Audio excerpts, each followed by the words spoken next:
Hey guys, welcome to BLK Creative Filings LLC's How to Legally Operate a Puff and Paint Business in New York by Jackie McIntosh and BLK Creative Filings. My name is Jackie McIntosh. I'm an attorney here in New York. I am the owner of BLK Creative Filings. I went to Michigan State University College of Law. I've been a business owner since about 2005, and I'm a native of Jamaican Queens. I am a huge Mets, Nets, and Giants fan. In this web class, you will learn and get your questions answered by an attorney about how to operate a legal puff and paint event in New York, specifically what you can and cannot do, where you can hold the event, and how the new law will affect your business in 2021 and 2022. New York has legalized marijuana. On March 30th, 2020, 15 states in the United States to legalize marijuana use, which means anyone over the age of 21 can possess and consume marijuana. Especially, you can possess 3 ounces of marijuana in any public area. You can smoke marijuana any place where tobacco is allowed. Also, you have to be above the age of 21, but you can give marijuana to anyone.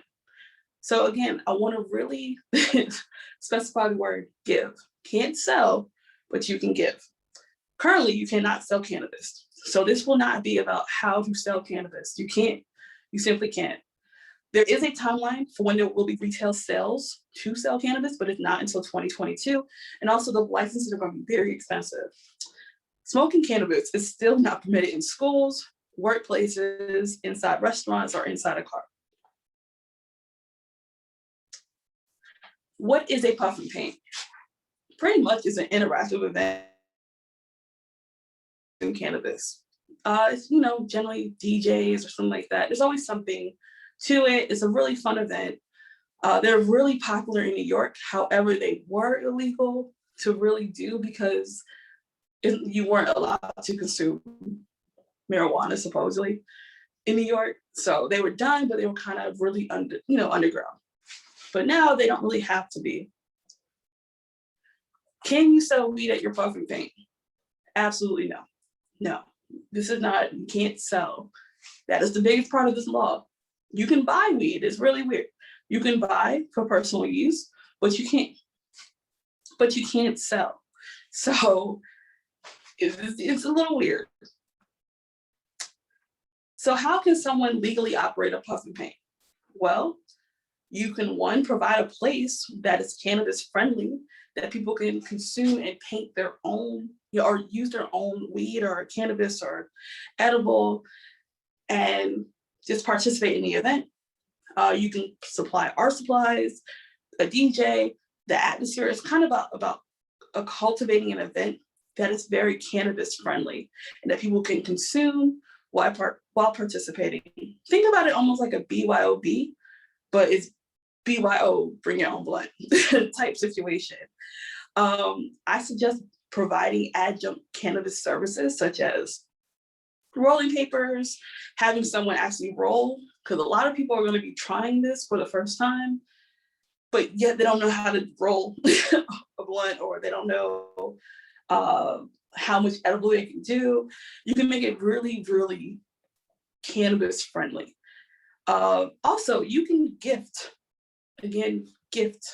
cannabis. You cannot sell, however, you can gift. So that can be in the form of a door prize, a complimentary gift, or gift bag, or something like that. But it has to be a gift. It cannot be I'm selling you, bought this ticket, so I'm selling you this weed. I'm selling you access to the room. Whatever you get in that room, fine. But I'm selling you access to the room. Puff and paint venues.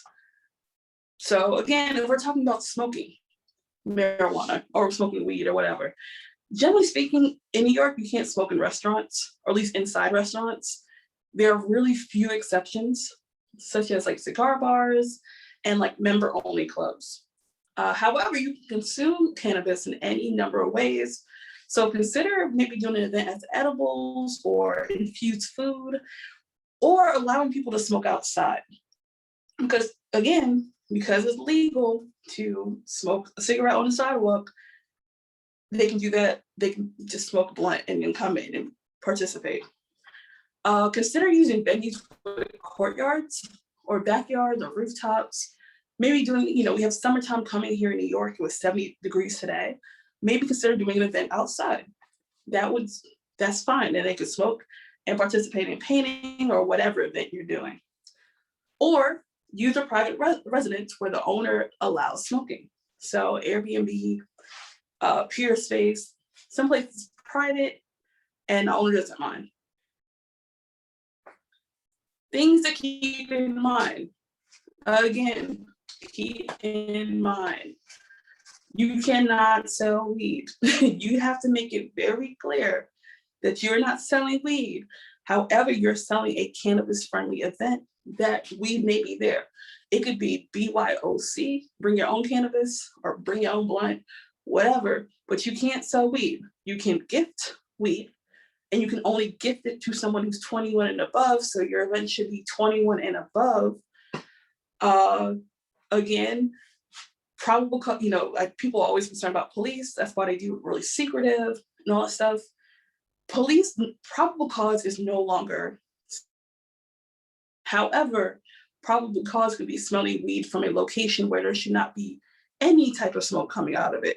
So if you're doing it at a venue and you allow smoking inside, that may bring unwanted attention. So in that event, I would really highly suggest either doing edibles, doing infused food, or allowing people to smoke outside, pretty much, like on the sidewalk. Again, you as a promoter or the person doing the event, you can only have 3 ounces of weed in general, like in cannabis flower form. So I think I Googled it and it makes 18 to 24 rolls. So depending how big your event is, it's still a lot. Or you can partner with other people, but don't get caught with more than 3 ounces because you don't want to ever have people thinking that you're selling, because then that's a whole different type of situation. I recommend you creating an LLC or S Corp to protect your personal assets against any liabilities that may occur as a result of the event. And someone asked a question during the live event about, whether LLC or S Corp, which one's better. I know for me, I think S Corp is better, only because I feel like S Corp has a lot of restrictions, such as only allowing 100 shareholders. All the shareholders have to be American citizens. And again, if you're from Queens on Long Island, you may have family members that are not American citizens, but want to be part of your business. Also, even though S Corp is a pass-through, tax situation. So theoretically, you're only taxed once. For any corporation, S Corp, C Corp, you have to take out a reasonable salary, and that salary will be taxed. So if you're not expecting to make $75,000 or more, I would suggest doing an LLC. And in New York, an LLC is pretty simple to do. I do understand that we have the publication requirement, but it's not as expensive as people think. And if you would like to learn more, let me know, and I can go into detail about that. But it's pretty simple. Also consider purchasing event insurance in case anything goes wrong. Highly suggest people not drive home. Luckily, we live in New York, so we have pretty good public transportation and pretty good use to Uber and Lyft. That's something I highly suggest, because you don't want someone to get in a car and drive. So to learn more, go to facebook.com/BLK Creative Filings, or our new website, blkcreativefilings.com. Again, I'm Jackie. If you have questions, please let me know. I do want to go over an idea that someone at the live class brought up, was what about selling a sticker? And then the sticker is kind of like membership to this club that is very cannabis friendly. And I think it's good as long as it's very clear that they're buying they're buying the sticker event, but they're not buying it so they can purchase weed. So if at these events there's certain other things going on, this it's a good idea. I think you have to be very clear that you're selling access to the room. You're not selling weed itself. And that whoever comes, maybe they're gifted weed, but you're not selling weed. You're selling the cultivated event itself. That's why I think the best model for this is almost like some of the paint and sips I've seen, which is BYOB. Bring your own blunt. That is the easiest way for you to stay out of trouble, or bring your own edible, or whatever way that you want people to consume it. But I think that is like the best way to operate and stay out of trouble. But however, the sticker thing could work, but I would just be very careful. I'm going to be doing a lot of events, maybe not a lot, but I'm going to be doing a few more classes that are geared towards cannabis, because I do think that Black and brown people have been unfortunately taken advantage of by the justice system and cops with regards to marijuana and like arrests and things of that nature. And how many people are in prison for life because they had weed or whatever. So I really want us as a community to really take advantage of this new type of industry. I don't know if a lot of us will be able to do retail because it is a lot of money up front. However, there are other ways to make money in this sector. So if you have any questions, feel free to hit me up. My email is on the screen, facebook.com/BLK Creative Filings. I'm pretty easy to get to reach, so please don't hesitate. Thank you so much, and next time I won't forget to record.